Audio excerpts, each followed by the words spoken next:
Bismillahirrahmanirrahim. Assalamualaikum warahmatullahi wabarakatuh.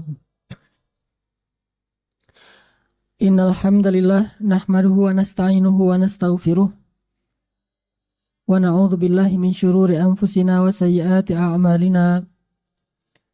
Man yahdihillahu fala mudilla lahu wa man yudlil fala hadiya lahu. Asyhadu an la ilaha illallah wahdahu la syarika lahu. Asyhadu anna Muhammadan abduhu wa rasuluhu la nabiyya ba'da. Radina billahi rabba wa bil islami dina wa bi Muhammadin nabiyya wa rasula. Allahumma salli wa sallim wa barik ala sayyidina Muhammadin wa ala alihi wa sahbihi ajma'in. Amma ba'd.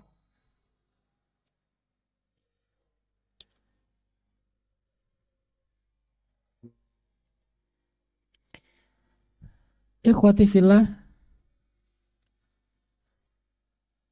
salah satu di antara ciri hamba Allah yang disayang oleh Allah adalah orang-orang yang senantiasa berdoa, Rabbana hablana min azwajina wa dzurriyyatina qurrata a'yun waj'alna lil muttaqina imama. Doa ini termasuk doa yang cukup populer di masyarakat kita, dan kita sudah tahu maksud dari doa ini adalah tentang masalah zurriyah solihah atau keluarga yang soleh. Di antara ciri hamba Allah yang disayang oleh Allah adalah mereka yang menginginkan untuk memiliki keluarga yang solehah. Tidak ada satupun hamba Allah yang beriman, hamba Allah yang faham agama, yang merasa bahwa lebih baik hidupnya sendiri daripada berpasangan dan memiliki keturunan. Kalaupun kita mendengar cerita misalnya Imam An-Nawawi, beliau meninggal dalam keadaan belum menikah, itu bukan karena beliau mengingkari pentingnya keluarga ataupun pernikahan. Akan tetapi karena kondisi pada waktu itu beliau sedang begitu sibuknya dengan tugas beliau sebagai ulama, mencari ilmu, mengeluarkan fatwa-fatwa yang sangat dibutuhkan oleh masyarakat. Beliau keliling dunia sehingga sampai tidak sempat untuk melaksanakan salah satu di antara syariat Islam yang cukup penting, yaitu keluarga. Seandainya Imam Nawawi mengingkari masalah pentingnya berkeluarga ini, maka beliau tidak mungkin akan menjelaskan hadis-hadis tentang masalah keluarga. Di dalam kitab Riyadhus Shalihin saja, kita bisa menemukan banyak sekali hadis yang berhubungan dengan keluarga dan dijelaskan oleh Imam An-Nawawi dalam bentuk syarah. Semua orang yang beriman, semua orang yang faham agama, mereka akan merindukan keluarga yang dzurriyah qurrata a'yun. Merindukan istri yang menjadi penyejuk mata, merindukan anak-anak yang menjadi penyenang hati, dan juga merindukan seorang suami menjadi imam bagi mereka. Ini sudah menjadi fitrah iman, fitrah orang-orang yang yakin kepada Allah dan Rasul-Nya. Dan kalau kita membaca dalam sejarah para anbiya, banyak di antara para nabi itu ketika Allah mengisahkan kisah mereka di dalam Al-Quran, maka Allah mengisahkan sebagian dari kisah itu tentang keluarga mereka. Kita sebutlah salah satunya misalnya ketika Allah mengisahkan tentang Nabi Ibrahim. Banyak kan doa-doa Nabi Ibrahim tentang keluarga? Apa yang paling populer doa Nabi Ibrahim tentang keluarga? Rabbi habli minas solihin. Rabbi ja'alni muqimas sholah. Ini adalah doa-doa yang berhubungan dengan keluarga. yang menunjukkan bahwa Nabi Ibrahim itu termasuk orang yang sangat merindukan keluarga yang solehah. Bahkan salah satu di antara contoh keluarga yang paling ideal yang kemudian dijadikan sebagai ikon di dalam Al-Quran adalah keluarga Ibrahim. Coba antum buka firman Allah di dalam surat Ali Imran, surat ketiga, ayat 33. Jadi 333. Surat Ali Imran, surat ketiga, ayat 33.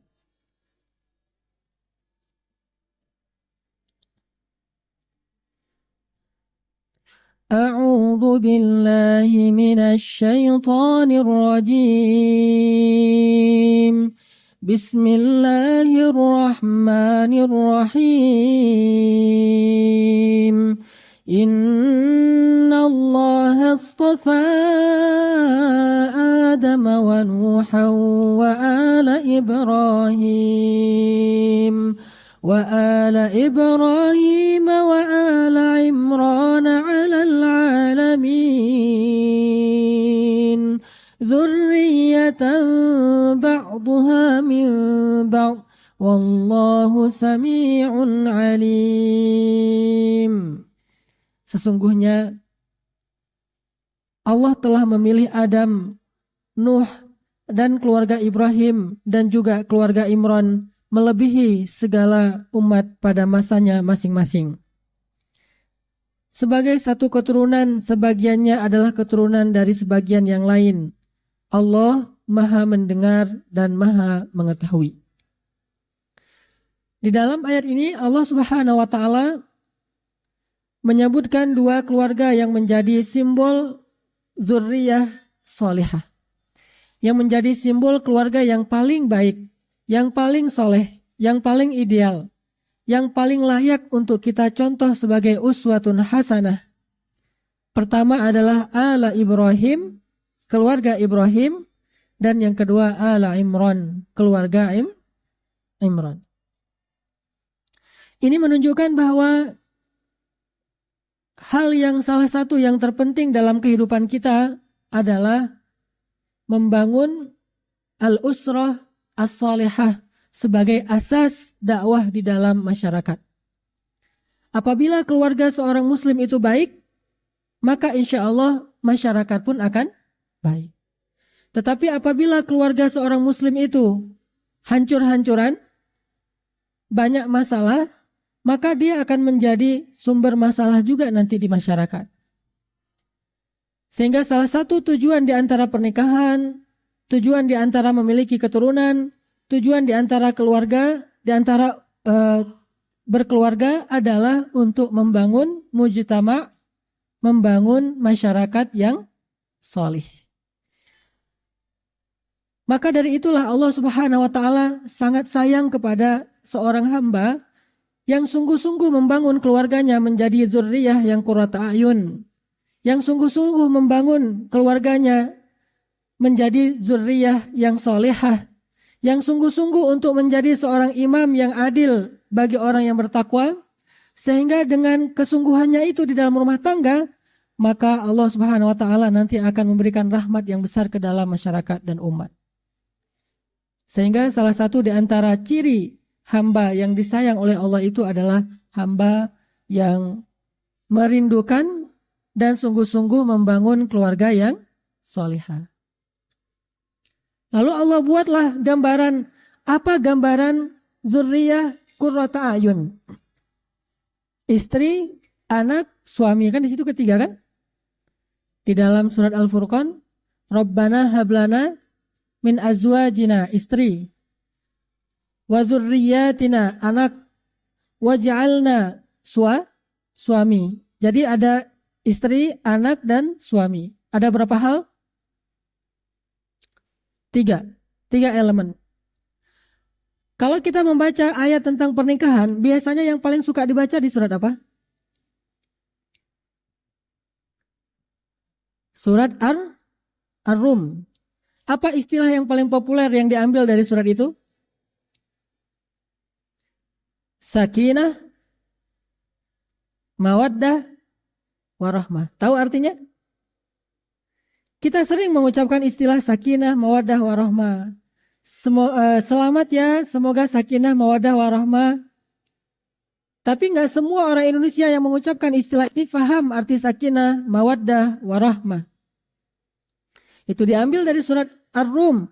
Litaskunu ilaiha sakinah, wa ja'ala bainakum mawaddatan, mawaddah, warahmah, rahmah. Sehingga kita singkat menjadi sakinah, mawaddah, warahmah. Sebagian ulama tafsir mengatakan istilah sakinah, mawaddah, warahmah ini adalah istilah yang menjelaskan surat Al-Furqan. Sakinah, mawaddah, warahmah adalah hak dari setiap 3 elemen tadi yang ada di dalam keluarga. Pertama, sakinah itu adalah hak suami. Karena kalau kita membaca teks Arabnya, litaskunu antum ayyuhar rijal ilaihal mar'ah. Agar kalian wahai laki-laki merasa sakinah kepada mereka atau kepada dia perempuan. Maka litaskunu atau sakinah ini adalah hak suami. Jadi istilah sakinah adalah hak suami. Sedangkan mawaddah adalah hak istri, kasih sayang. Dari hak suami dan istri yang ditunaikan dengan baik ini muncullah istilah rahmah, yaitu hak anak. Seorang ibu ketika dia mengandung, di mana dia menyimpan bayinya? Di mana, Bu?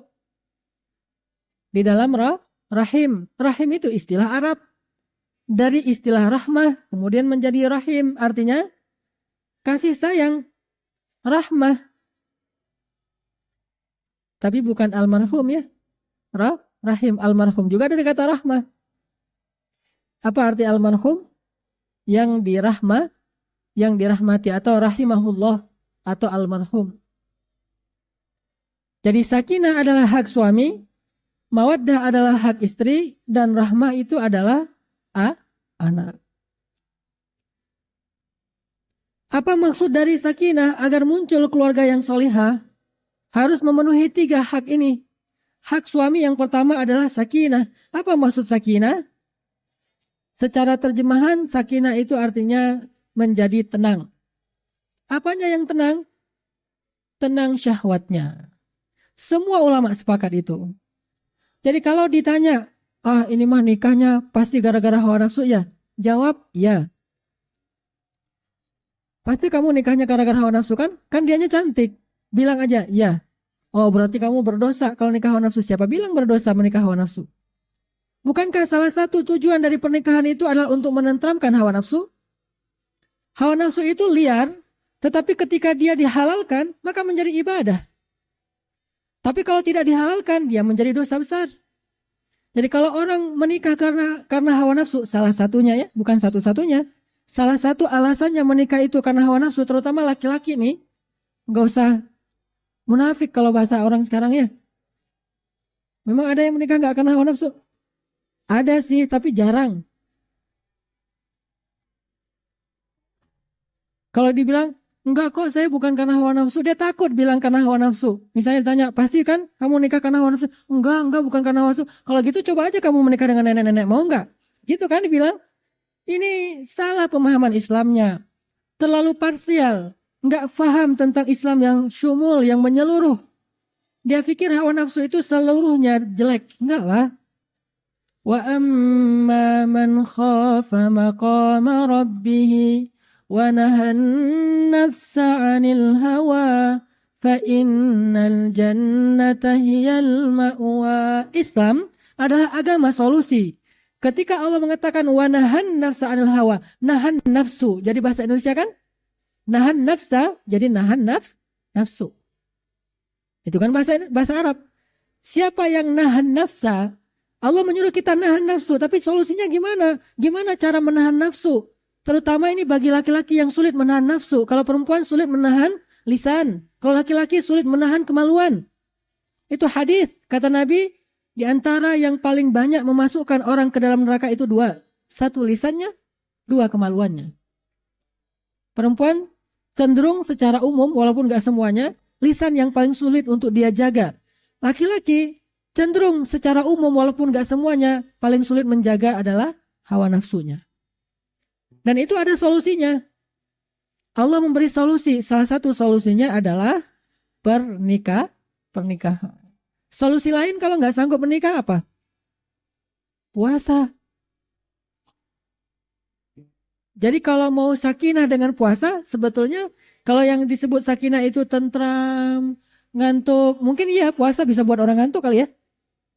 Tapi sakinah yang sebenarnya itu adalah bisa menahan hawa nafsu. Karena orang kalau misalnya dia lapar, lebih terjaga syahwatnya dibandingkan orang yang terlalu kenyang.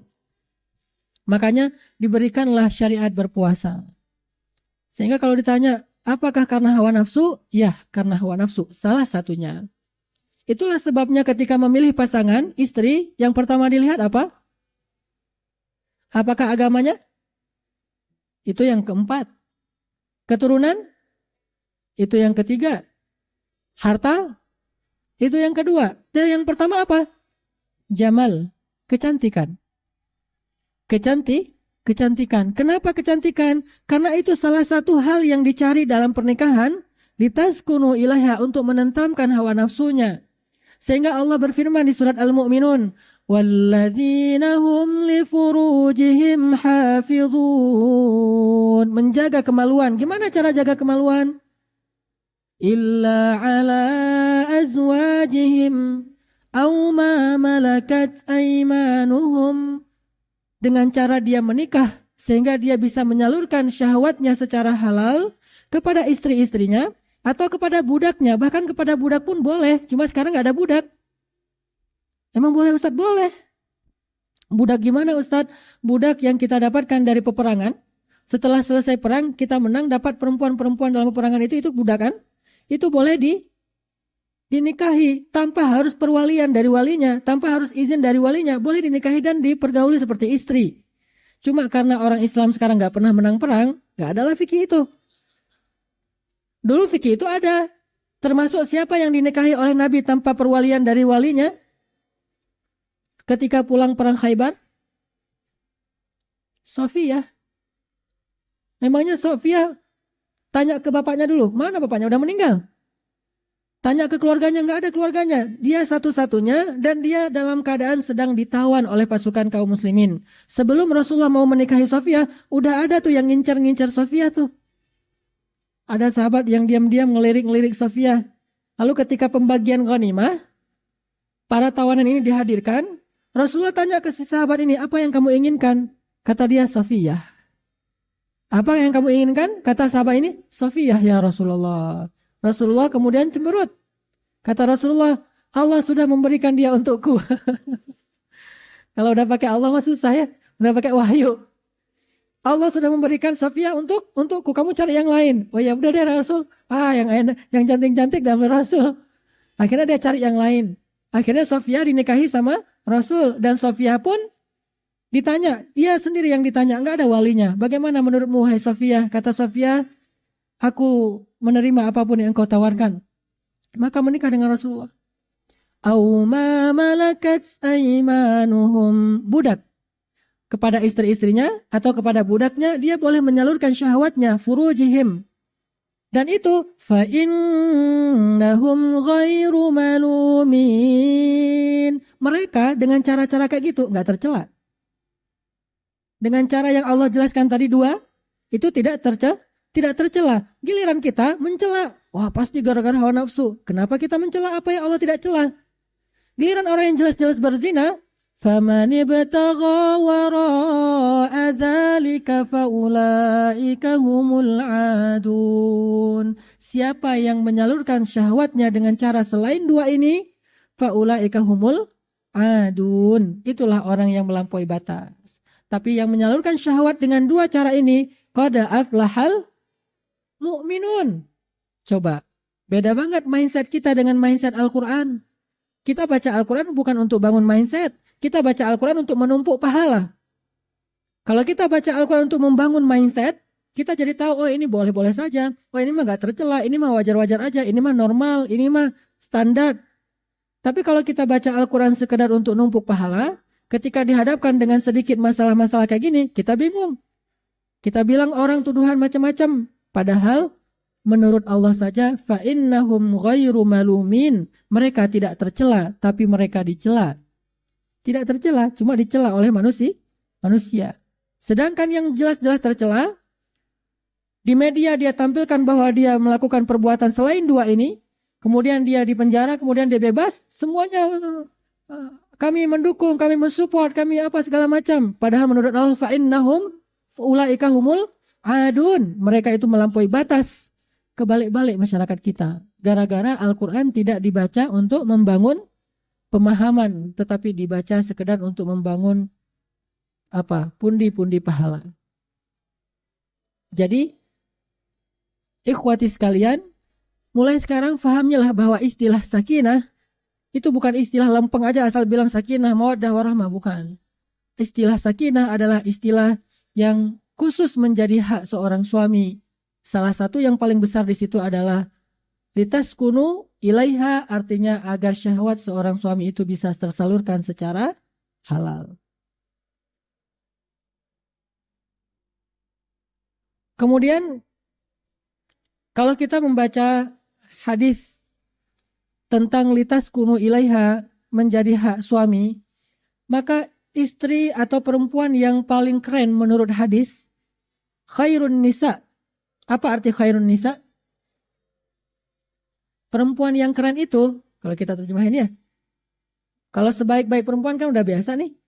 Khairun nisa, kata Nabi, kalau digaulkan, perempuan yang keren itu, cewek yang keren itu, al-mar'atul lati idza nazarta ilaiha sarratka. Perempuan yang keren itu adalah istri yang kalau suami ngelihat ke arahnya, suaminya itu menjadi senang. Dia membuat suaminya itu menjadi berselera. Dia membuat suaminya itu menjadi tertarik kepada dia, menjadi bahagia dengan melihat dia. Ngelihat aja tuh. Gimana caranya Ustadz?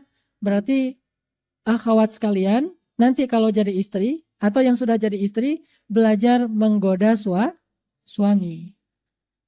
Itulah khairun nisa, itulah perempuan yang keren. Belajar menggoda suami. Menggoda suami bukan cuma dengan jalan atau mungkin dengan dance, bukan hanya dengan itu. Menggoda suami bisa juga dengan dandanannya. Untuk siapa ibu-ibu beli parfum? Untuk orang di luar, parfum itu sebetulnya bukan untuk orang di luar.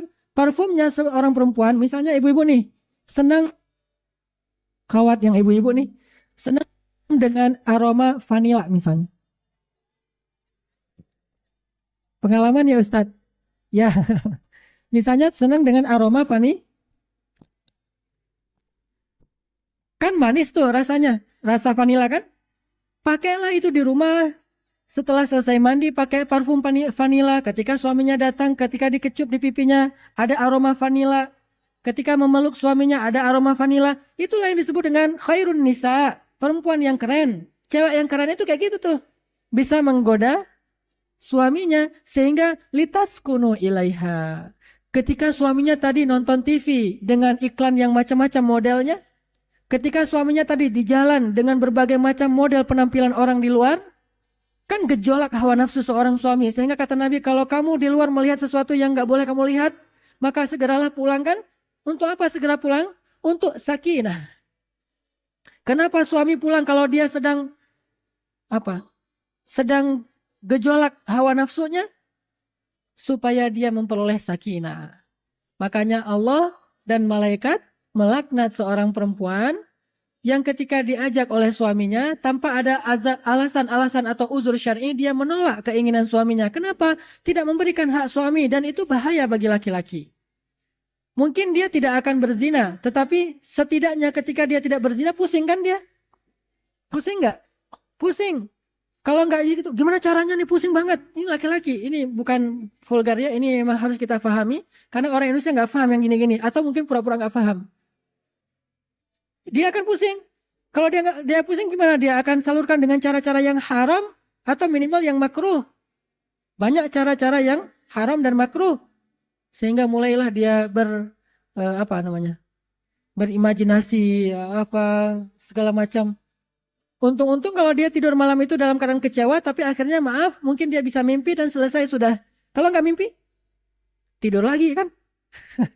Bangun, oh belum mimpi, tidur lagi. Bangun lagi, oh belum mimpi. Kasihan. Maka untuk memperoleh sakinah, dia datang kepada istrinya dengan niat untuk menyalurkan syahwatnya. Dan ini bukan sesuatu yang tercela. Fa'innahum ghairu malumin. Mereka itu mukmin. Kalau bukan mukmin, nggak akan datang kepada istrinya, datangnya ke orang lain. Justru karena mereka beriman, mereka datang kepada istrinya. Tapi kalau istrinya nggak bisa membuat dia sakinah, didatengin, dia udah semangat-semangat, pas datang ternyata penampilan istrinya belum mandi lah, belum pakai parfum lah, masih pokoknya nggak nyaman banget. Juga itu sebetulnya ngaruh bagi laki-laki. Jadi seorang akhwat, seorang perempuan berdandan, dia menjaga tubuhnya, itu ngaruh bagi laki-laki. Dan maaf, harus saya bocorkan di sini biar kita nanti siap ketika menikah, itu mempengaruhi kekuatan seorang laki-laki kepada istrinya. Pakai parfum menambah kekuatan laki-laki. Nggak pakai parfum, nggak kuat. Makanya pakai parfum, pakai yang jaga tubuhnya, kalau perlu lulur atap apa segala macam. Tujuannya semuanya untuk siapa? Untuk sakinah, dan itu pahalanya besar. Hanya sekadar seorang suami melihat istri berpahala suaminya. Lalu kemudian mereka datang, suaminya menunggu istrinya di tempat tidur, istrinya datang, Allah turunkan rahmat kepada mereka berdua. Lalu mereka melakukan hubungan suami istri, Allah ridho kepada mereka. Setelah selesai itu Allah beri mereka rezeki. Coba lihat. Ini semuanya sakinah. Makanya kadang banyak perempuan yang kalau keluar rumah itu dandannya itu habis-habisan. Lipstiknya di bawah warnanya pink, di atasnya warnanya ungu. Warna-warni. Biar keren gitu. Jadi warna-warni kayak pelangi. Terus dikasih merah-merah di sini gitu kan. Terus udah merah-merah dikasih bling-bling. Merah plus bling-bling. Kasih apa namanya ini, Bu? Nah, itulah pokoknya. Kalau perlu ini dikerek, terus dinaikin jadi gini. Jadi nggak lurus lagi tuh, udah wah diagonal. Serius banget kalau keluar dari rumah. Giliran di rumah, nggak ada yang dia lakukan. Benar-benar natural. Kata dia, kan Bapak suka yang natural. Enggak lah, gimana pun seorang suami suka seorang istri yang dandan. Akhwat sekalian pergi deh ke mall-mall. Cari pakaian-pakaian rumahan yang bagus-bagus untuk suami. Tanya ke suami, kamu senangnya gimana? Misalnya dia senang kaos yang ketat di sininya. Dengan warna yang sesuai dengan kulit kita. Terus ada gambar Hello Kitty misalnya. Misalnya. Gambar Hello Kitty. Udah gitu pakai celana yang pendek. Beli di mall celana pendek. Jangan cuma orang-orang anak-anak gaul doang yang tahu itu. Kita harus tahu. Oh saya kayaknya cocok pakai celana pendek yang kayak gini nih. Yang jeans. Atau yang mungkin yang bukan jeans. Pakainya di rumah. Itu benar-benar seorang khairun nisa. Sebaik-baik perempuan. Idza nazarta ilaiha sarratka. Kalau engkau melihat ke arahnya. Dia membuat engkau merasa bahagia. Senang. Sururun.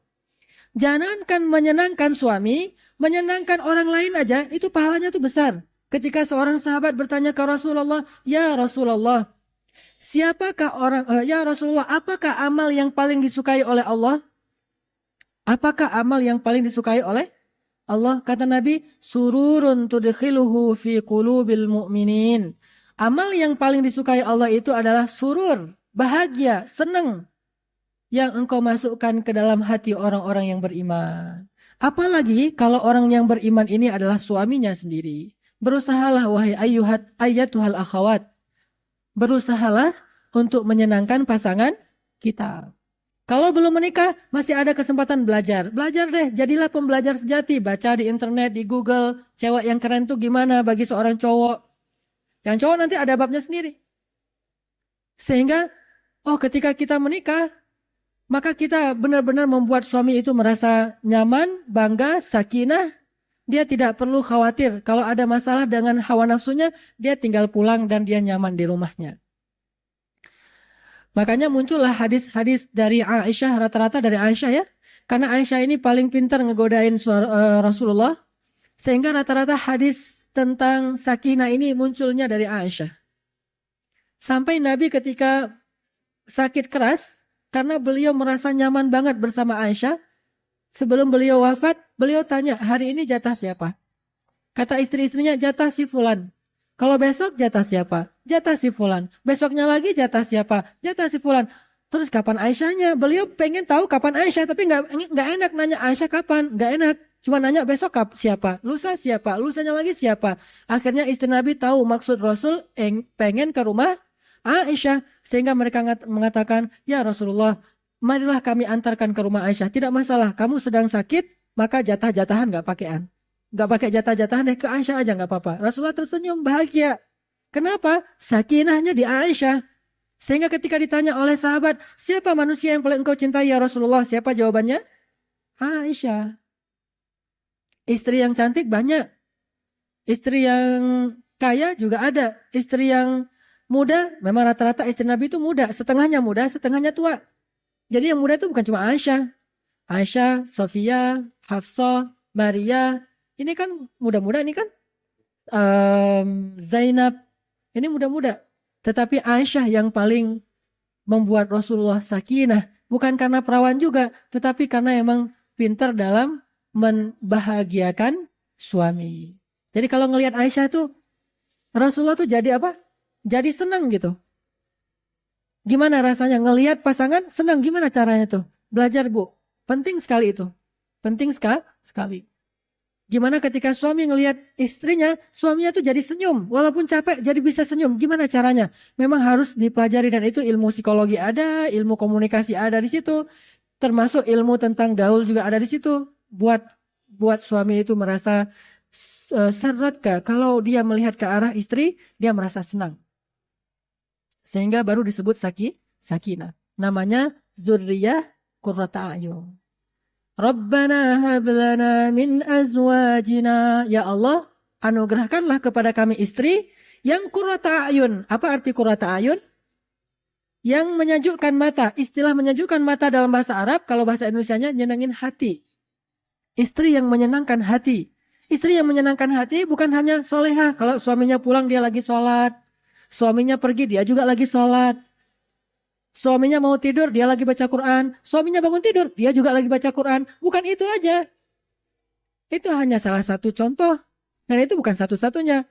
Jarang ada juga cerita bahwa Rasulullah itu ketika mau tidur, Aisyah lagi baca Quran.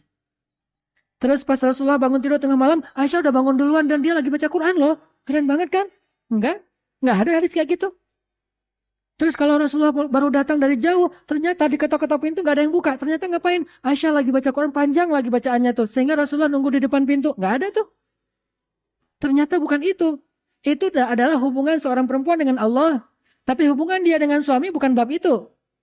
Itu bab hablum minallah. Seorang perempuan juga hamba Allah. Selain dia juga seorang istri. Maka itu bab hamba Allah. Kalau bab istri, bukan itu pembahasannya. Kalau ada seorang ustadz bahas tentang istri yang solehah itu yang banyak baca Quran, itu sebetulnya salah bab. Kalau mau bahas banyak baca Quran itu bukan bicara tentang istri, bicara tentang hamba Allah. Misalnya Aisyah pernah baca Al-Quran dari subuh sampai duha 1 ayat saja. Itu bab yang dipakai oleh ulama tentang bab apa? Bab takut kepada Allah. Bukan bab istri yang solehah kepada kepada suami. Nggak ada. Jadi beda pembahasannya. Oh, istri yang solehah itu adalah istri yang tahajud. 1 malam itu misalnya 1 juz. Itu bukan istri yang solehah. Itu seorang hamba yang solehah. Sedangkan istri yang solehah, tadi itu, pintar ngegodain suami. Dan ini jangan dibahas. Dikira menggoda suami itu bukan ibadah. Dikira menggoda suami itu nggak penting. Bukankah menggoda suami itu adalah salah satu bentuk menyenangkan suami? Kalau menyenangkan suami, kata Nabi, khairun nisa, sebaik-baik perempuan. Makanya pembahasannya apa dulu nih? Istri atau perempuan atau hamba. Kalau perempuan, pembahasannya nanti tutup aurat. Itu kalau perempuan yang soleh itu apa? Perempuan yang muhajjabah, yang menutup aurat. Perempuan yang soleh itu apa?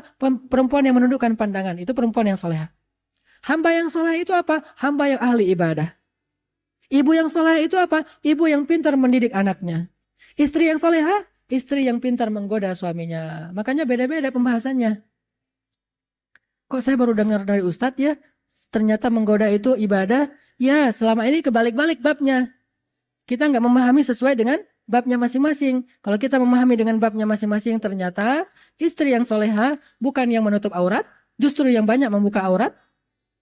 Istri yang soleha bukan yang menundukkan pandangan, tetapi yang justru menggoda dengan pandangan. Istri yang soleha bukan yang paling malamnya dia bergadang dengan tahajud, justru dia malamnya bergadang dengan melayani suaminya. Istri yang soleha bukan yang pintar mendidik, tetapi justru yang mau dididik oleh suaminya. Kalau yang dibahas adalah istri, bukan perempuan. Kalau perempuan nanti bab perempuan. Kalau hamba Allah, bab hamba Allah. Kalau ibu, bab ibu. Kalau istri, bab istri. Makanya ya akhwat, belajar untuk menjadi istri. Setelah kita mungkin faham menjadi seorang perempuan. Insya Allah dengan penampilan kayak gini, saya melihat udah jadi perempuan solehah. Allah istiqomahkan insya Allah. Tapi bisa nggak jadi istri yang solehah? Nggak semua perempuan solehah itu istri yang solehah loh. Nggak semua perempuan yang solehah itu adalah istri yang solehah. Karena babnya beda tuh. Kalau kita mau memspesifikkan pembahasan. Maka kalau mau menjadi khairun nisa, perempuan yang paling keren adalah salah satunya perempuan yang menyenangkan suaminya. Jika suami memandang aja tuh nyenengin. Tanya ke suami, lipstik yang kamu suka tuh warnanya apa? Kalau perlu beli lipstiknya tuh bareng suami. Aku suka lipstiknya itu yang pink muda. Pakai lipstik pink muda.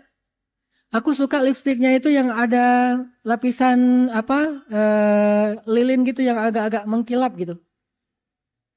Kalau saya tahu banget sih, kan saya seorang suami yang mirip-mirip apa istilahnya lip gloss, tapi lip glossnya tuh lipstick. Ada kan?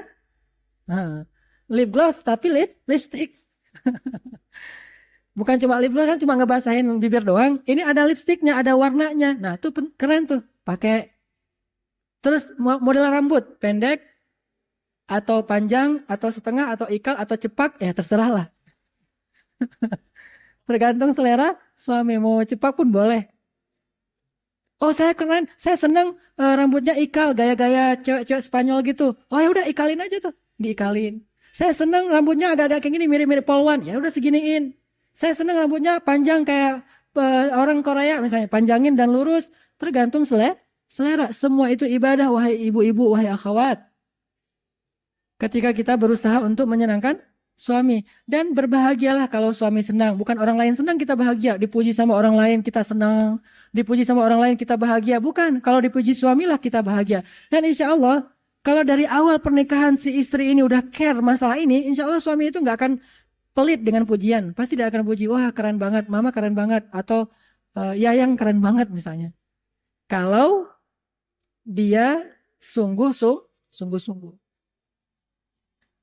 Cara ketawa, cara melihat, terus pedulinya, terus cara dia duduk, cara dia jalan, semua itu benar-benar penting. Ini yang dimaksud dengan litas kuno ilaiha. Bahkan ketika ada seorang sahabat dari Mekah, muhajirin, mau menikah dengan orang Ansor, orang Madinah, tapi belum ngelihat calon pengantinnya. Nabi tanya ke sahabat laki-laki ini, kamu sudah ngelihat calon pengantin kamu? Belum ya Rasul. Saya percaya aja sama mak comblangnya kalau bahasa kita ya. Kata Rasul, lihat dulu. Kenapa Rasul harus dilihat? Karena di mata orang Ansor itu ada sesuatu. Apa maksudnya? Orang Ansor itu sipit-sipit. Sedangkan orang muhajirin itu matanya besar. Orang muhajirin, orang Mekah nggak suka perempuan yang matanya sipit. Sehingga khawatir kalau dia belum melihat calon istrinya, ntar pas malam pertama ngelihat sipit, akhirnya dia nyesel. Makanya kata Nabi, kamu sudah ngelihat calon istri kamu? Belum ya Rasulullah, lihat. Karena di mata orang Ansar itu ada sesuatu. Rasulullah nggak mau bilang sipit, nggak enak. Ada sesuatu, maksudnya dia beda matanya dengan orang Makkah. Dan perempuan yang cantik itu salah satu simbolnya adalah hurul ain kan dalam bahasa Al-Quran. Hurum maqsuratun fil qiyam, yang matanya besar dan dia menjaga diri di dalam kemah-kemah. Maksudnya perempuan yang cantik itu versi Al-Quran, versi surat Ar-Rahman adalah yang matanya besar. Kalau matanya nggak besar gimana Ustadz?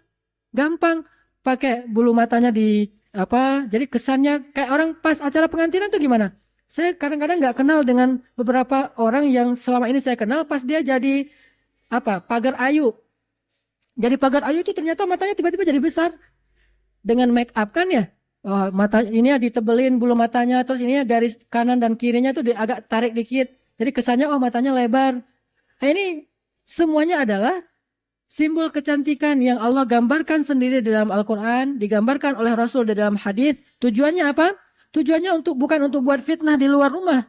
Tujuannya adalah untuk mensakinahkan orang yang ada di dalam rumahnya, yaitu suami. Ini yang dimaksud dengan sakinah. Kita sering istilah sakinah tapi nggak ngerti. Sekarang saya tanya ke ikhwan, boleh menikah karena hawa nafsu? Boleh? Boleh atau boleh banget? Boleh banget. Itu ya, satu. Dua, mawaddah. Mawaddah itu adalah hak istri. Kalau hak istri, berarti saya menghadapnya ke sini nih. Kalau tadi kan hak suami menghadapnya ke sana. Kalau hak istri menghadapnya ke sini. Giliran ini yang diceramahin sekarang.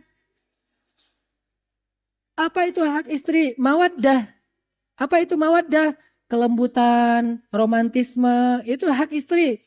Maka seorang suami harus belajar menjadi cowok romantis. Romantis tidak selalu dengan kata-kata. Kalau kita, aku bukan pujangga gitu-gitu deh. Nah, kalau nggak bisa jadi pujangga, nggak usah beromantis dengan kata-kata. Daripada ntar pas kita bilang ngomong masalah romantisan pakai verbal, kata istri, itu mah copy paste. Kan nggak seru kan ya? Ternyata kita baca dari internet, dia baru baca kemarin. Historinya sama. Oh, pasti copy paste dari Google tuh. Kita bilang ke istri kita, bapak kamu tukang kayu ya? Kok tahu? Soalnya kamu sudah menggergaji hati aku gitu misalnya. Wah itu mah copy paste. Selalu main bapak ya. Gak ada yang lain selain bapak. Bapak kamu tukang pos ya? Kok tahu sih? Soalnya dia sudah menghantarkan cinta kamu ke aku. Gitu-gitu kan? Itu mah copy paste. Kalau nggak bisa ngeromantis pakai kata-kata, romantislah dengan perhatian. Romantislah dengan perhatian. Perhatikan, beri dia kenyamanan dan sebagainya. Saya baca di Google juga sih referensinya. Tapi yang berbahasa Inggris, artinya lebih keren dikit lah. 10 ciri cowok romantis. Mau tahu nanti saya kopiin. 10 ciri cowok romantis. Ketika dia di kendaraan, romantisnya tuh gimana? Gimana romantisnya cowok ketika di kendaraan? Gak tahu ya? Romantisnya laki-laki ketika di kendaraan, cara nyetirnya, dia harus duduk jauh dari setir. Dia nggak boleh duduk nyetir tuh gini. Itu nggak romantis banget. Kayak supir angkot. Cowok yang romantis tuh kalau nyetir tuh gini. Di kendaraan. Terus sebelah tangan, sebelah lagi dia pegang. Gigi ya? Apa istilahnya? Ya. Gitulah. Terus kalau dia beloknya. Itu ada pelajarannya. Ternyata ketika saya bawa istri saya, dia memperhatikan saya nyetir. Keren juga ya nyetirnya. Gini-gini, gaya-gayaan. Duduknya agak jauh. Yang tegak, jangan duduk udah jauh gini. Gak romantis. Ketika istri mau masuk mobil, bukakan pintunya. Gimana cara ngebukakan pintu mobil untuk istri? Apa bedanya suami dengan supir? Cara buka pintunya tuh beda. Suami yang buka pintu dengan supir buka pintu gimana bedanya? Mana yang supir? Terus kalau misalnya kita ngajak pasangan kita dinner. Ini bukan pelajaran pacaran ya. Jangan dipraktekkan di pacaran. Praktekkan ketika sudah menikah. Ketika kita ngajak pasangan kita dinner. Kita duduknya di mana? Ada satu meja nih. Kursinya ada 4. Kita duduk di mana? Berhadap-hadapan? Di samping. Kita duluan atau dia duluan yang duduk? Cara dia duluan duduk kita tunggu atau gimana?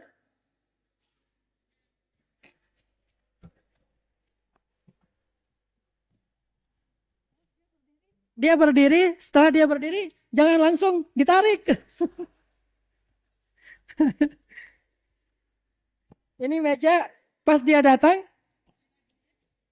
dia udah berdiri, kita rapetin dikit. Tapi kita nunduk. Dan cara dapetinnya tuh jangan gini.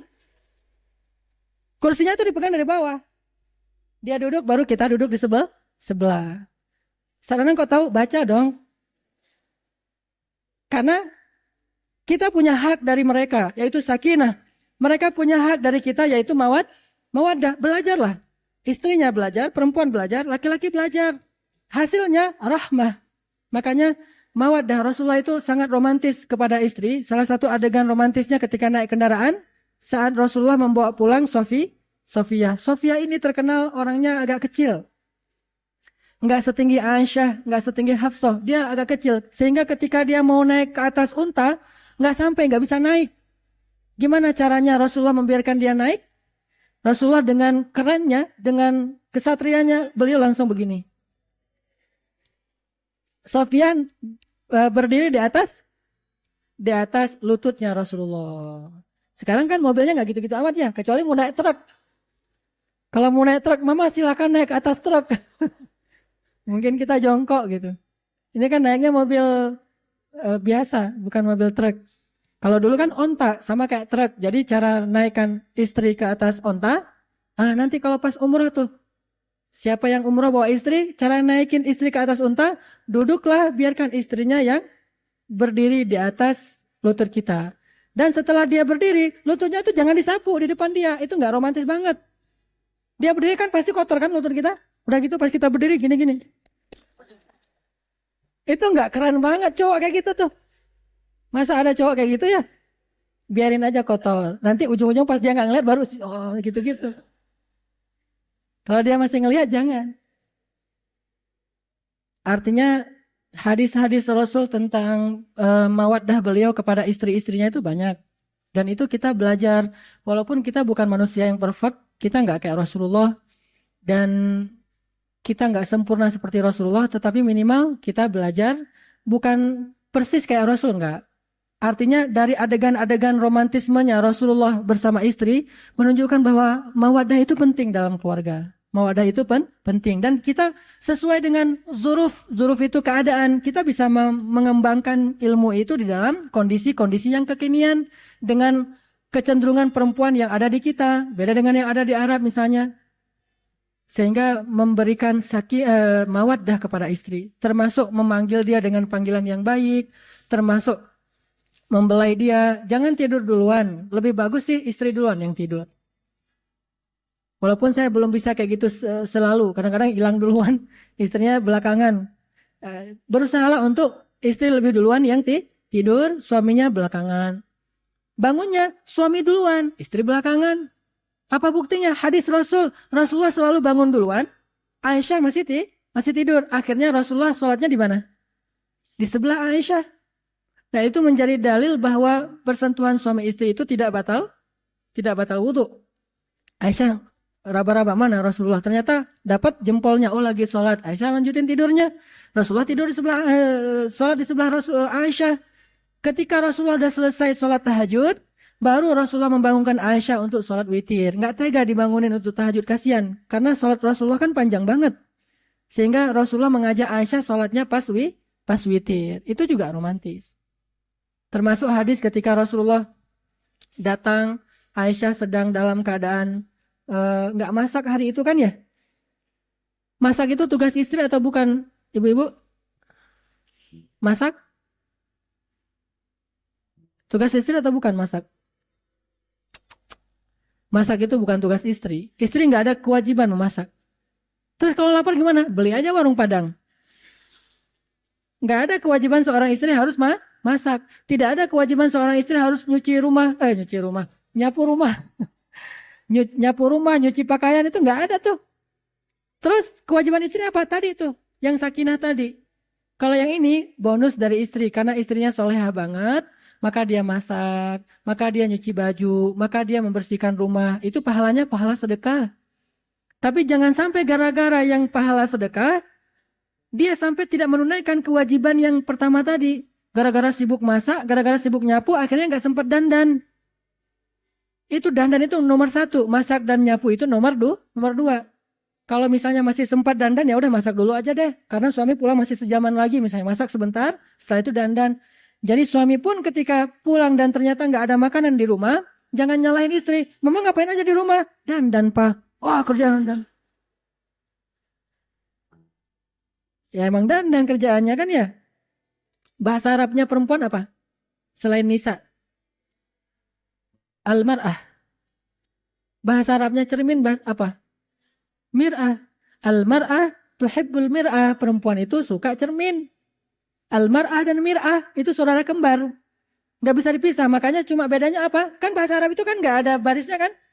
Kalau kita salah baca, mau baca perempuan yang solehah adalah kita baca al-mir'atus solehah. Cermin yang solehah. Gara-gara beda baris. Makanya saudara kembarnya perempuan itu adalah cermin. Makanya orang Arab menyebut cermin itu dengan istilah yang sama dengan perempuan, hanya dibedakan barisnya. Al-mar'atu tuhibbul mir'ata. Sesungguhnya perempuan suka kepada cermin. Dan tugas utamanya masak, nyuci dan nyapu itu bukan tugas utama perempuan, istri, tapi tugas utama pembantu. Kalau nggak ada pembantu ya silahkan jadi sunnah, jadi tambahan nafilah, jadi ibadah sedekah dari seorang perempuan. Rasul pulang, pas sampai di rumah buka-buka panci, nggak ada isinya. Oh, Aisyah nggak masak. Apa kata Rasul? Aisyah, hari ini aku puasa. Untung nggak masak, gitu kan? Jadi Aisyah nggak merasa bersalah nggak masak karena Rasulullah tadi nggak ada niat puasa. Tapi kan puasa sunnah bisa diniatkan belakangan dengan syarat dari subuh belum makan apa-apa. Pas jam-jam 8 buka-buka panci nggak ada isi. Ya udah deh puasa aja hari ini. Istrinya nggak merasa terbeban. Tapi pernah Rasulullah niatnya mau puasa, Aisyah lagi sibuk-sibuk di belakang masak-masak. Kata Rasul, Aisyah hari ini aku nggak puasa, sehingga Aisyah juga merasa dihargai. Itu mawaddah. Jadi nggak harus istri yang masak. Kalau suami bisa masak, malah sekarang lagi keren ya. Salah satu ciri cowok keren itu sekarang bisa masak, chef. Sekarang coba lihat chef-chef yang di TV kan dia fitness terus masakan ya. Tapi kalau nggak fitnah masak kurang keren. Fitnah dulu baru masak, jadi keren. Masak apa? Saya kemarin belajar memasak di salah satu restoran di sini. Cara buat telur ada 5 cara buat telur. Gimana caranya buat telur di mata sapi, tapi nggak ada minyaknya. Diajarin sama chef yang ada di dekat Boromeus, ada toko. Oh belajar cara masak telur. Karena istri dan anak-anak saya suka mata sapi yang nggak terlalu kering. Dan kalau pakai minyak pagi-pagi kan nggak bagus. Makan banyak minyak kan, gimana caranya belajar. Terus kalau masak sendiri kan keren tuh, tapi pakai baju agak-agak keren juga biar kerennya bertambah. Masak, hidangin, cara hidanginnya gimana, nggak harus istri lah, tapi kalau istrinya mau apa salahnya. Kalau istri bisa masak juga sebetulnya itu ada nilai plus di mata suami, karena masakan istri selalu dia banggain depan teman-temannya. Istri gue kalau masak mah apa aja yang dipegang pasti enak tuh. Dia pegang wortelnya jadi gurih. Dia pegang kentangnya jadi agak-agak manis gitu ya. Karena tangannya tuh udah manis misalnya. Dia bangga-banggain di depan teman-temannya. Ibu-ibu tahu apa enggak?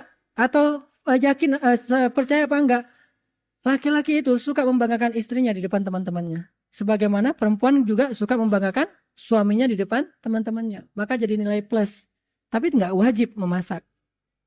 Saya ketika khutbah nikah saya selalu bilang istri nggak wajib masak. Jadi istrinya senyum-senyum, senang dia. Itu jadi salah satu SOP khutbah nikah. Biar diundang lagi. Ternyata senang ibu-ibu kalau nggak dibilang nggak usah masak. Terus adegan lain yang terkenal dari Rasulullah dan Aisyah atau Khadijah. Apa adegannya? Ketika Rasulullah datang dan Aisyah sedang main boneka-bonekaan kan? Itu jadi hadis bahwa patung yang dipakai untuk mainan yang kita sebut dengan istilah boneka itu boleh dalam Islam. Jadi nggak usah khawatir, ini mah patung, buang dari rumah, ntar nggak masuk malaikat. Nggak, ada hadisnya. Aisyah main boneka-bonekaan dalam bentuk manusia, orang. Dan itu Rasulullah membolehkan. Sehingga tidak masalah kalau anak-anak kita atau keluarga kita di rumah ada yang punya Barbie, ada yang punya mungkin beruang, ada yang punya hewan, ada yang punya manusia, dan patung di rumah, ditaruh di tempat tidur, ditaruh di mobil, nggak masalah, karena itu bukan sesuatu yang disembah. Nah, Aisyah lagi main boneka-bonekaan, Rasulullah langsung datang. Gimana cara Rasulullah menyamperi Aisyah? Kalau istri sedang duduk, suami mau bicara, cara bicaranya gimana? Duduklah di depan dia. Jangan bicara, misalnya ini istri. Misalnya ini istri. Daripada saya tunjuk ke sana kan nggak boleh. Misalnya ini istri nih. Lagi duduk. Kita kalau mau ngomong sama istri dalam jarak dekat, jangan berdiri. Itu sama kayak nyeramahin istri. Lo ya, gitu kan? Kalau mau ngomong sama istri dalam jarak dekat, kita duduklah di sebelah dia ngomong dengan tatapan mata yang lurus, nggak sampai kita lebih tinggi dari dia. Itu nggak baik dalam ilmu komunikasi. Kalau kita mau berdiri ngomong sama dia, beri jarak yang agak jauh. Sehingga dia kalau kita ngomong sama kita dia nggak akan terlalu ngelongok ke atas. Coba kalau istri lagi ngomong, hah? Kan kasihan istrinya. Merasa dihakimi kan? Itu kan secara psikologi orang yang ngelihat ke atas itu merasa dihakimi, orang yang lihat ke bawah itu merasa menghakimi. Maka duduklah yang sejajar dengan dia. Rasul ketika Aisyah lagi main boneka-bonekaan di dalam rumah, pas Rasulullah masuk langsung duduk di sebelah dia. Bahkan di sebelah kayak gini nih, ini apa? Terus yang ini apa? Yang ini apa? Ditanya sama Rasul. Biar Rasulullah nyambung, setelah nyambung main boneka-bonekaan dengan Aisyah. Ini komunikasi Rasulullah dengan Aisyah. Enggak sambil Rasulullah duduk di atas, kan ada orang zaman dulu merasa bahwa saya kan suami, imam, harus sujud istri kepada suami. Dia duduk kayak gini dengan nyamannya sambil megang apa misalnya rotan. enggak sesadis itulah. Dia sambil ngopi-ngopi, istrinya duduk di tempat yang bawah sambil nonton bersama anak-anaknya. Itu enggak keren. Pemandangan kayak gitu tidak keren. Pemandangan yang keren itu justru duduknya bersama. Ini namanya mawaddah. Termasuk kalau misalnya istri lagi curhat tentang temannya, dia mungkin ribut dengan seseorang, atau ribut dengan mertua, atau ribut dengan iparnya, atau ribut dengan tetangga, atau ribut dengan siapa aja. Lalu dia curhat ke kita. Jangan pernah bilang, itu mah perasaan mama aja, itu pantang. Itu mah perasaan kamu aja, itu pantang tuh. Dia akan merasa kurang kita nggak berpihak kepada dia, kurang dihargai. Atau kita bilang, enggak, masalah enggak sebesar itu kok. Masalahnya cuma masalah simpel kok. Jangan pernah mengatakan ini kata-kata kunci yang harus di blacklist dalam ucapan kita. Itu mah perasaan kamu aja. Enggak kayak gitu amat. Kamu aja yang terlalu membesar-besarkan. Atau, itu mah masalah kecil. Jangan. Terus, jangan juga kita bilang, itu memang masalah besar banget tuh. Jangan juga. Ini sok-sok lebay gitu kan. Terus gimana caranya? Berusaha untuk berpihak kepada dia. Walaupun dia salah, tapi berpihak dulu. Karena bukan mendukung kesalahan dia. Berpihak dulu, nanti setelah itu nanti kita arahin pelan-pelan.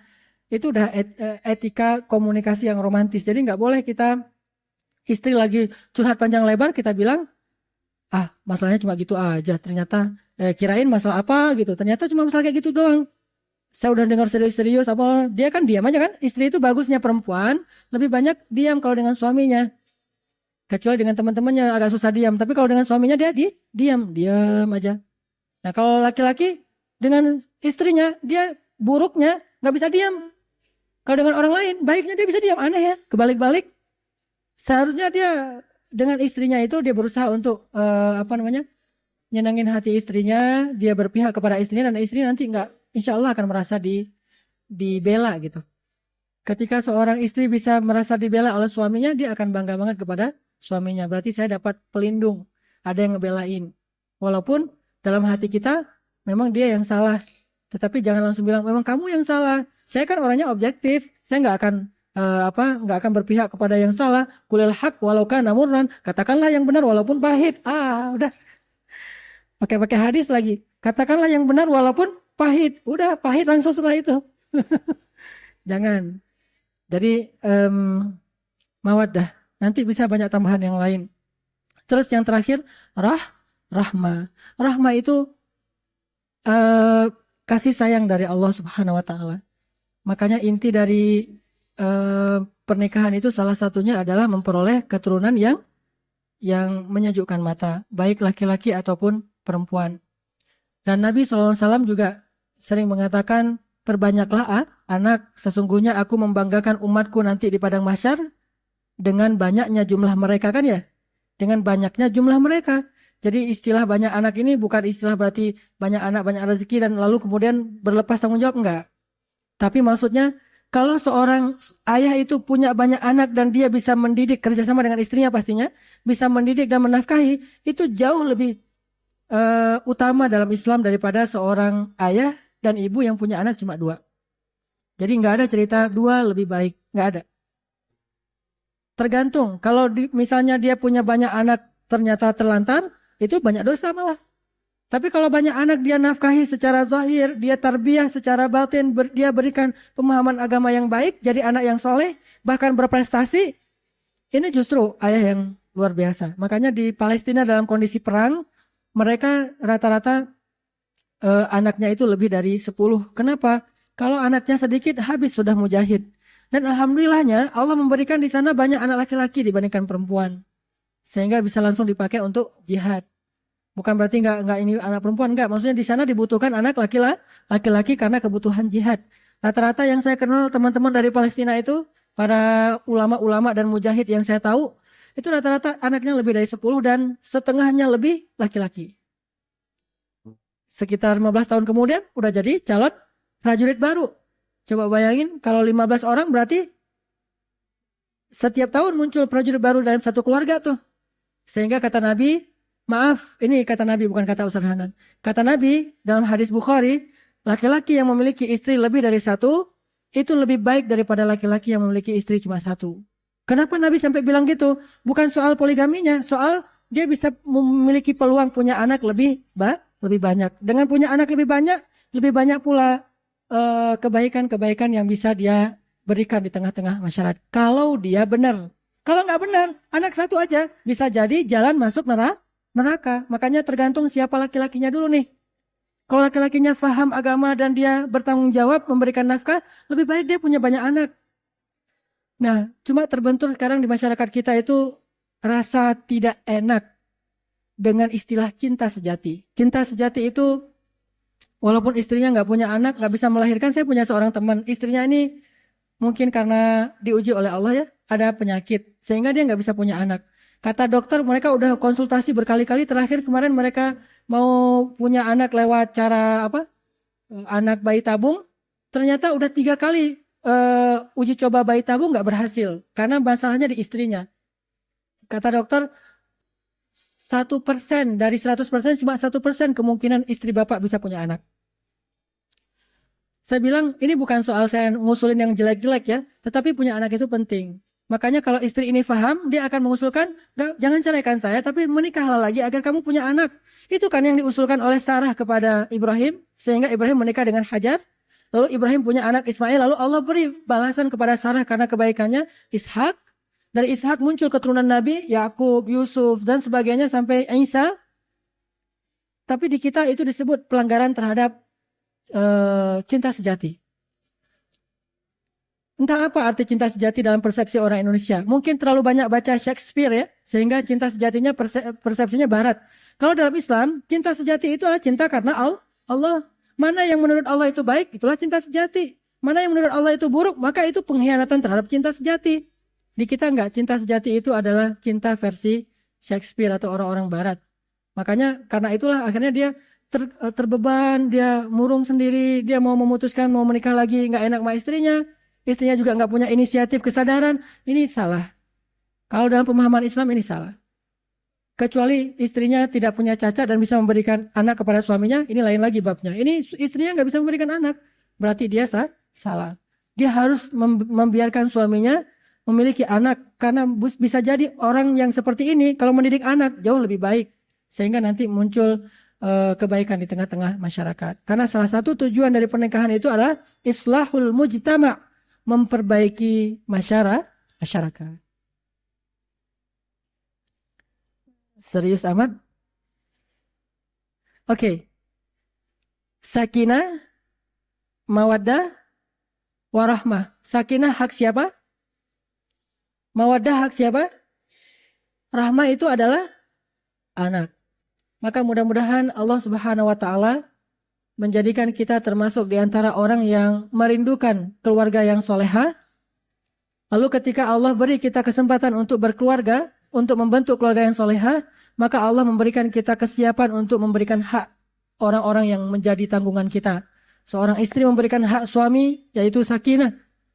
dengan cara dia menjaga kecantikan dia, berdandan, menggoda suami. Seorang suami memberikan hak istri, mawaddah, dengan cara belajar menjadi seorang suami yang bisa menyayangi istrinya, yang bisa romantis ke istrinya, yang bisa membela istrinya dan melindungi istrinya. Dan mudah-mudahan dari dua sakinah mawaddah ini Allah anugerahkan rahmah. Allah anugerahkan anak yang menjadi pengikat yang lebih kuat daripada sekedar cincin dan buku nikah terhadap seorang laki-laki dan perempuan. Amin. Ya Rabbal Alamin. Yang sudah menikah berapa orang di sini? Satu, angkat yang tinggi. 1, 2, 3, 4. Yang akan menikah berapa orang? Yang nggak ngangkat tangan berarti nggak diaminkan malaikat, nggak nikah. Jomblo sejati ntar. Insya Allah semuanya bakalan menikah. Barakallahu li walakum. Wassalamualaikum warahmatullahi wabarakatuh.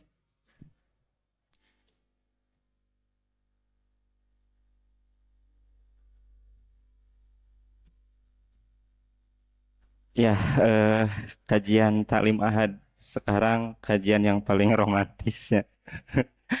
Biasa nama tekil. Siap. Bagi Ikhwan atau Ahad yang akan bertanya, silahkan dari Ikhwan satu pertanyaan, dari Ahwat satu pertanyaan. Dari Ikhwan dulu, silahkan ada yang mau bertanya. Oh, tidak ada. Berarti Ahwat 2 jatahnya pertanyaan. Siap. Badai dialungkan, badai dekat dia.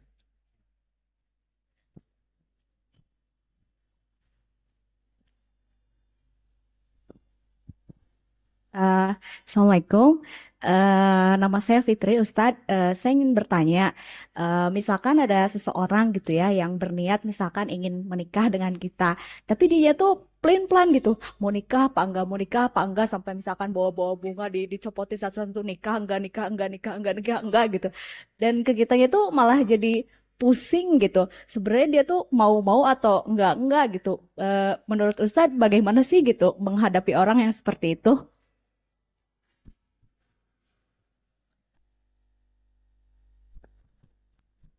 Bagaimana menghadapi orang seperti itu? Nggak usah dihadapin.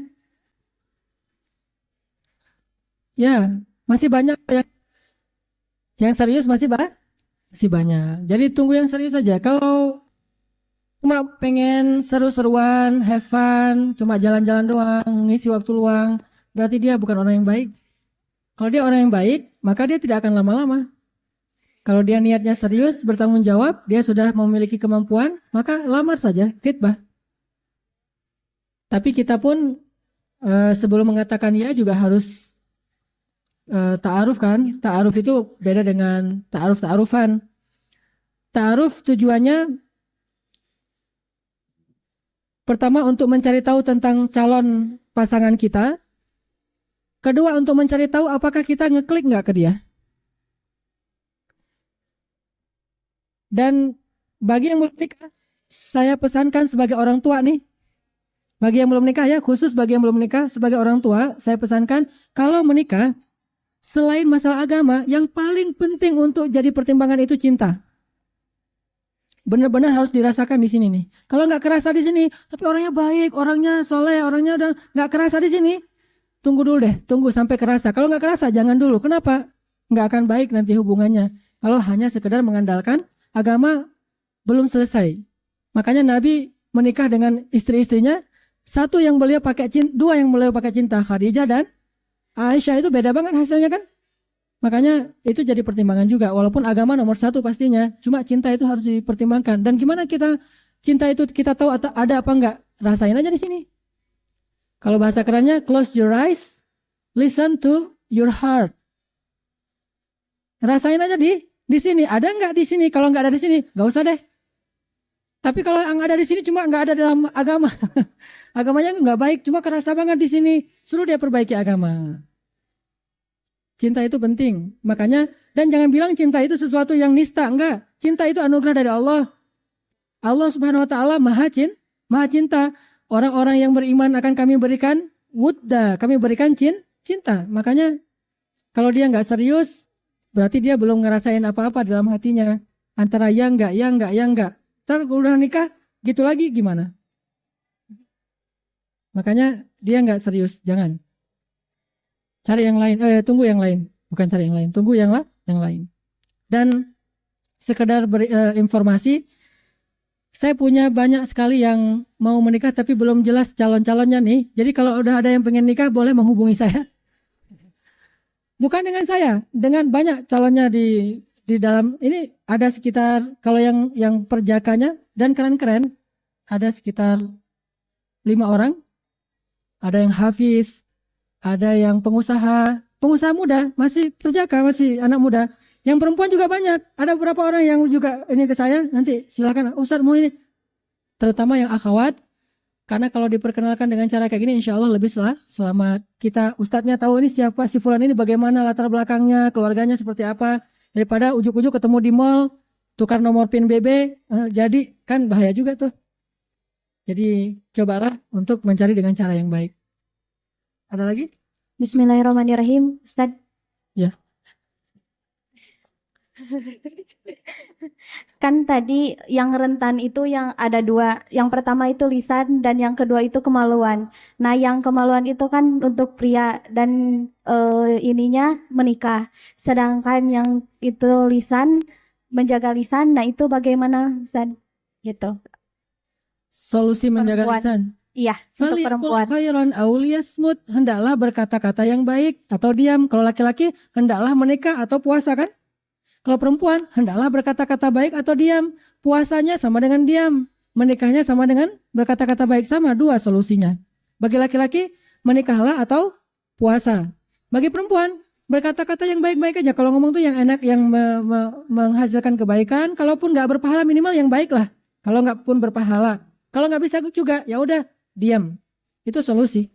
Falyakul khairan aw liyasmut. Belajar kalau ngomong itu yang isinya kebaikan-kebaikan, atau kalau nggak belajarlah diam seperti diamnya Maryam di dalam surat Maryam.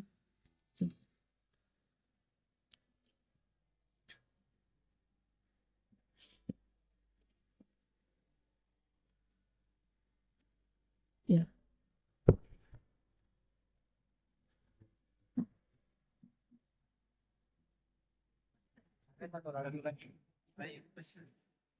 Assalamualaikum warahmatullahi wabarakatuh. Ustaz, kalau misalnya istri itu lebih pintar agamanya gitu, gimana ya menghadapinya gitu? Kalau misalnya gitu. Kalau istrinya lebih pintar agama daripada suami, cara menghadapinya, maka suami harus lebih banyak belajar. Jangan mau kalah sama istri. Harus lebih banyak belajar. Nggak ada lah manusia yang sempurna ketika nikah langsung dia sempurna, nggak. Bisa jadi kadang-kadang gini nih. Istri lebih pintar dalam masalah bahasa Inggris daripada suami. Ntar kita kelihatan culunnya kalau udah berhubungan dengan bahasa Inggris gitu ya. Apalagi ke luar negeri atau buka internet. Ini apa sih artinya? Kadang-kadang kita kelihatan suami gini-gini amat. Kalah bahasa Inggrisnya. Belajar. Harus lebih unggul daripada istri. Sehingga nanti dia ada apa istilahnya ya? Kewibawaan imam di situ. Apalagi ini bab bahasa agama. Bukan bahasa Inggris. Agama. Mutlak suami itu harus lebih daripada istri, seharusnya. Kalau enggak, berarti dia punya PR besar untuk dia selesaikan. Dia belajar banyak. Tapi istri saya dokter, Ustadz. Dokternya di Mesir pula. Ini berat emang. Kalau istrinya dokter di Mesir, kita harus ke Mesir dulu. Dokter itu lama prosesnya. Ya udahlah, setidaknya kita lebih soleh daripada dia. Apa yang kita udah tahu kita langsung amalkan. Karena pintar agama itu enggak selesai masalahnya. Tapi mengamalkan agama itu kan lebih sulit ya. Belajar teori agama untuk dapat ijazah itu cepat. Tapi belajar mengamalkan ijazah itu bisa seumur hidup belum tentu lulus juga. Makanya kalaupun kita nggak bisa ngejar dalam arti akademis, maka kejarlah dalam arti kesolehan. Jadilah lebih soleh dari istrinya. Kalau istrinya ahli tahajud, lebih duluan kita bangun tahajud. Kalau istrinya ahli Quran, lebih banyak bacaan Al-Quran kita. Jadilah lebih soleh dari dia. Kalau nggak bisa ngembangin ilmunya. Karena emang harus imam di depan kan? Waja'alna lil muttaqina imama. Harus di depan. Kalau nggak bisa di depan, berarti dia punya PR besar. Nggak sehat. Selalunya kayak gitu tuh nggak sehat. Orang nggak bakalan kecewa kalau bersandar kepada Allah. Itu nggak bakalan. Bahkan kita bisa bilang mustahil. Mustahil seseorang itu kecewa gara-gara berpegang, bersandar, menyerahkan dirinya kepada Allah. Itu mustahil. Bukan seperti itu sunnatullah. Karena siapapun yang berserah diri kepada Allah, maka dia telah berpegang kepada tali yang paling kokoh. وَمَنْ يُسْلِمْ وَجْهَهُ إِلَى اللَّهِ وَمَنْ يُسْلِمْ وَجْهَهُ إِلَى اللَّهِ وَهُوَ مُحْسِنٌ فَقَدِ اسْتَمْسَكَ بِالْعُرْوَةِ الْوُثْقَى وَإِلَى اللَّهِ عَاقِبَةُ الْأُمُورِ. Siapa yang menyerahkan dirinya kepada Allah dan dia senantiasa berbuat baik, maka sesungguhnya dia telah berpegang kepada tali yang paling kokoh dan kepada Allah segala urusan dikembalikan.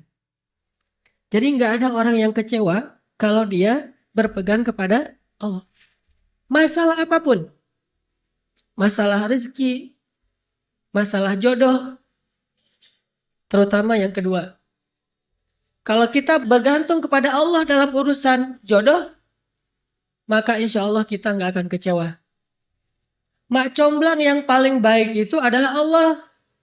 Kalau mak comblangnya Ustadz, kadang-kadang ngecewain. Ustadz, ini CV saya. Oh ya, kriteria yang kamu cari seperti apa? Saya emang gak susah-susah Ustadz, standar-standar aja. Ya standar yang gimana? Yang tingginya 180, yang kulitnya bening, sampai kalau minum kelihatan airnya ngalir gitu. Transparan. Kemudian yang hidungnya seperti pedang. Yang matanya seperti bidadari. Tahu mata bidadari? Besar dan sayu. Tapi nggak gelok. Nah ini kriterianya. Terus kata Ustadz, kalau yang kayak gitu Ustadz juga mau gitu ya. Akhirnya pas ketemu Ustadznya duluan yang ta'arufan. Ini kalau mak comblangnya manusia. Tapi kalau mak comblangnya Allah jauh lebih meyakinkan dan gak bakalan kecewa. Dengan kriteria apapun, wahuwa ala kulli syai'in qadir. Dan kalau Allah menjanjikan yang baik akan ketemu dengan baik, pasti innahu la yukhliful mi'ad. Allah tidak pernah mengingkari janjinya. Masalah apapun, kita harus mengandalkan Allah. Coba deh, selalu ngandelin Allah. Bahasa gampangnya gini, udah tenang aja, ada Allah. Itu. Dan kalau kita sudah melibatkan Allah, la yudayya'akallahu idzan. Itu pasti, Allah nggak bakalan ngecewain kamu. Kalau udah ngandelin Allah, ini gimana nih? Udah, tenang aja, ada Allah. Allah tidak akan mengecewakan. Salah satu kalimat, udah tenang aja, ada Allah, adalah la tahzan. Innallaha ma'ana. Kalau kita ada teman lagi galau gitu, terus kita bilang, la tahzan, innallaha ma'ana. Kalau bahasa kita, woles bro, tenang aja, ada Allah. Santai bro, karena ada Allah. Itu bahasa Arabnya, la tahzan, innallaha ma'ana. Andalin Allah dalam masalah kita. Ada masalah apapun, serahin aja sama Allah. Bismillah, la haula wa la quwata illa billah. Bahkan kadang-kadang hanya dengan berzikir la haula wala quwata illa billah, Allah kasih keajaiban yang luar biasa. Karena setelah seseorang bersandar kepada Allah, la yudayya'anallahu idzan. Pasti Allah nggak akan ngecewain. Pasti Allah nggak akan ngecewain.